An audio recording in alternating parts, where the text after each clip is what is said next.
The Atlanta Falcons are gearing up to make some major changes to their defense. I want to share that with you guys on today's episode. Welcome into Falcons Today by Chat Sports. Matthew Peterson here with some news coming out of off-season workouts and practices where the team reporter Terrin Waack shared position coach Nate Ollie explained last Wednesday that Zach Harrison and Brandon Dorlus will be Atlanta's big ends in 2025. A role that will blend Harrison's first 2 seasons with the Falcons. So let's talk about this change and a change that new DC Jeff Ulbrich, who's very poor by the way right now, hinted at as well. But Harrison, if you remember, was drafted out of Ohio State, and in 2023, he had a pretty good role as a rookie. And then in 2024, with Ryan Nielsen out, and can't remember the old DC's name, Jimmy Lake, his role changed dramatically, right? They had him add like 10 to 15 pounds. They wanted him playing more as like a defensive tackle than a defensive end. So that's the blend that Terrin talked about, where, hey, year 1 for us, you are a defensive end. Year 2, Jimmy, Raheem, I'm not really sure who's to blame or who's to be credited for, added 10 to 15 pounds to your frame to move you inside more. And that was not very productive. Zach Harrison was not impactful last year. The guy was playing 25% of snaps, a decrease from his first season. In a year where you'd think, hey, with how bad our pass rush is, anyone that wants to get on the field, just sign up and let us know because we're looking for players who can go out and deliver. So Harrison makes the change back to what I think he started off as, which is a defensive end. A role where he showed some potential towards the end of that rookie season. And then last year, he was just kind of non-existent.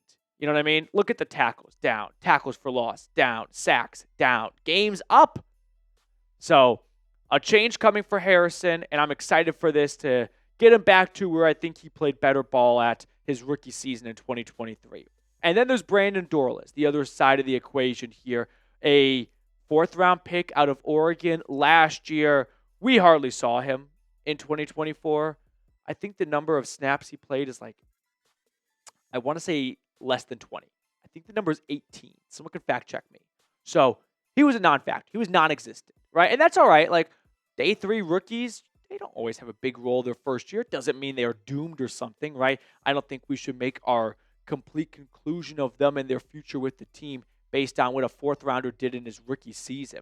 But I'm excited to see him and Harrison, Dorlus, playing more of what he did at Oregon, and Harrison get back to what he did more of at Ohio State and at his rookie stage. Because while coming out of Ohio State, he was not one of the most athletic guys. He wasn't super bendy, and that's a big buzzword for defensive ends. Can you drop and rip, right below a tackle? Or are you too stiff up front and you just can't quite get underneath that shoulder blade of the offensive tackle? And if you can't, maybe you're better suited to play more inside where you can use your strength just to bull rush guys back.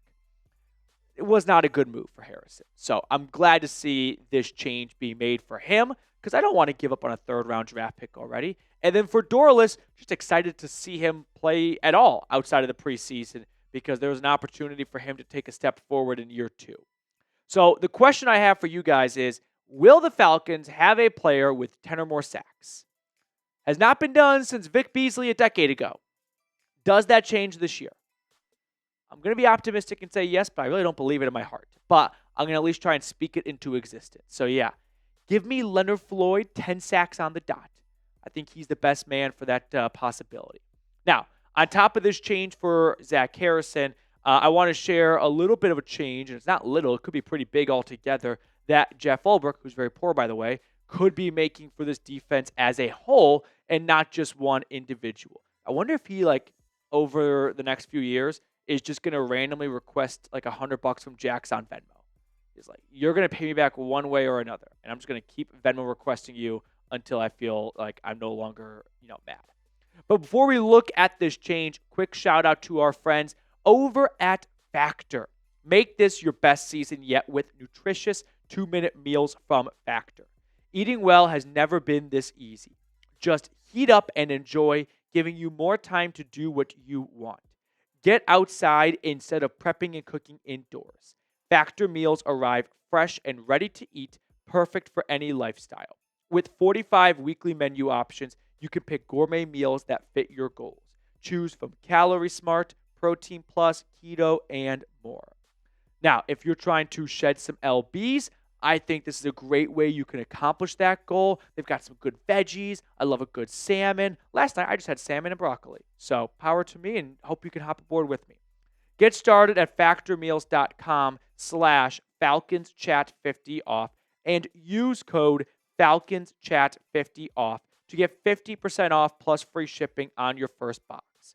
That's code FalconsChat50off at factormeals.com/FalconsChat50off for 50% off plus free shipping. Shout out to Factor for supporting us. Go support them as well. So rewind a little bit to what Ulbrich said not too long ago, but I want to revisit these comments. He said, if we look back 15, 20 years ago, there were 3-4 teams and there were 4-3 teams. And you were one or the other. It's not that way anymore. So we're going to be multiple. And we're going to do some unique things that are going to be 3-4-ish and 4-3-ish. I love what he said because it did, and maybe this happened to you as well, it brought me back in a time machine when one of my friends growing up was a Redskins fan, and they ran a 3-4 defense. And I remember just defending the 4-3 being 3 guys up front. That's insane. And it really was black or white. And it was a big part of free agency a little bit. You're not going to sign that guy because he played in that defense. I always go back to Nadimi Asamoah. Reed's going to have PTSD right now. But he was a big corner that went from the Raiders to the Eagles.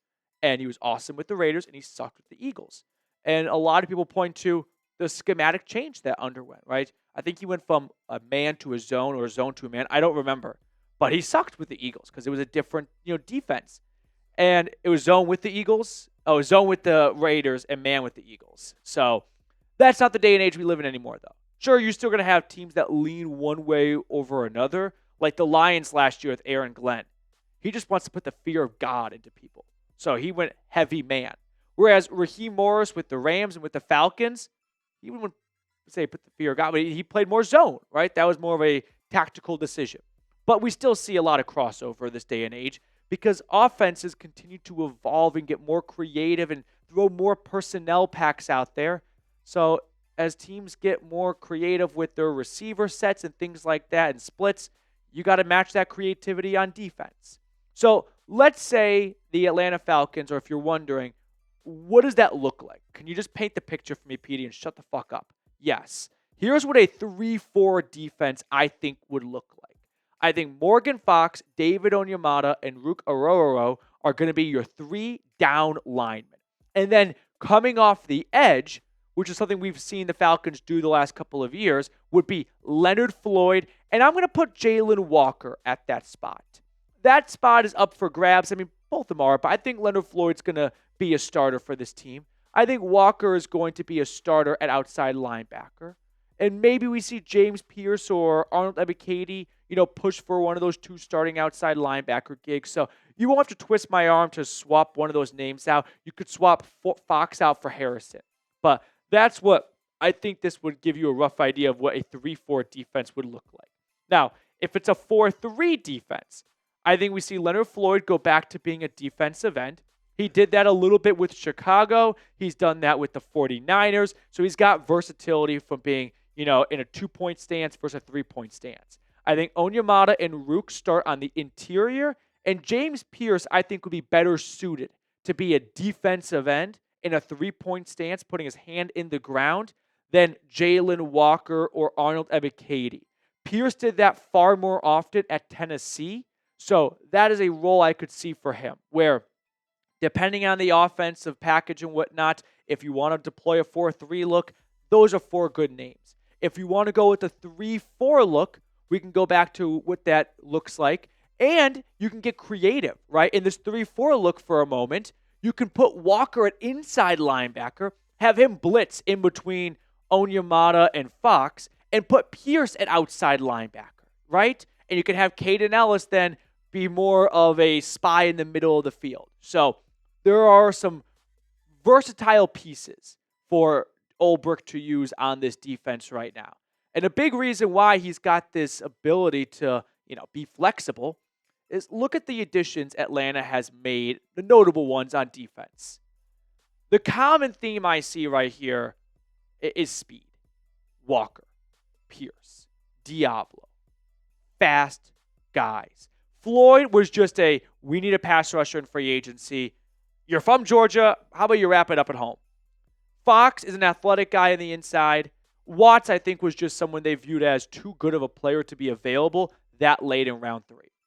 But Walker, Pierce, and Diablo scream speed to me. So with that added speed, you can move guys around a little bit, right? You don't have to be so stiff and stagnant. So that's what I think we can see out of the Atlanta Falcons defense this upcoming season. I hope you guys enjoyed this video. I know it wasn't filled with a bunch of juicy trade rumors. I know how much you guys love the Kirk Cousins trade rumors, so I deprived you, but don't worry, I got a video come out this weekend. You're going to hate it. Let's spin the wheel, though, to give 2 claps for someone that was in the comment section yesterday. Looking good for, is this Only Missed? That sounds like a horse race name, right? That gives me horse name vibes. Yeah, I get Kentucky Derby vibes right here.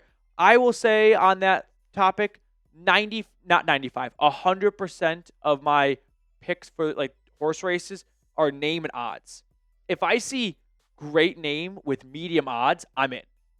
If I love the name with bad odds, I'm really in.